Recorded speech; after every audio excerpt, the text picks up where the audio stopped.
Biden প্রশাসন একদিকে হামাসকে যুদ্ধবিরতিতে চাপ দিচ্ছে, অন্যদিকে ইসরায়েলের কাছে বোমা এবং অন্যান্য অস্ত্র বিক্রির পরিকল্পনা করছে। তবে এই অস্ত্র বিক্রির বিষয়টি যুক্তরাষ্ট্রের কংগ্রেসের অনুমোদনের উপর নির্ভরশীল। বিশ্লেষকরা বলছেন, এই অবস্থান গাজায় চলমান সংঘাতের শান্তিপূর্ণ সমাধানের পরিবর্তে উত্তেজনা আরও বাড়িয়ে তুলতে পারে। ইসরায়েলের হামলায় গাজায় প্রাণহানি বেড়েই চলছে। একদিনে বেশ কয়েকজন নিরীহ ফিলিস্তিনি প্রাণ হারিয়েছেন, এদের মধ্যে বেশিরভাগই শিশু। হামলায় গাজা শহরের ভবনগুলো ধ্বংসস্তূপে পরিণত হয়েছে।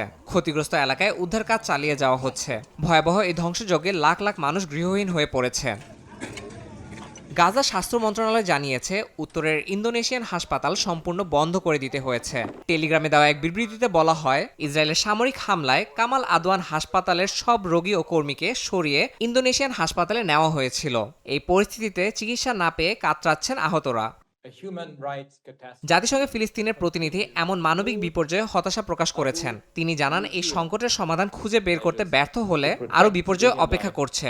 বক্তব্যে আল আদওয়ান হাসপাতালের নিহত এক চিকিৎসকের হৃদয় বিদারক বক্তব্য তুলে ধরার সময় তিনি কান্নায় ভেঙে পড়েন। ইয়াসিন মোহাম্মদ জিসান, সময় সংবাদ।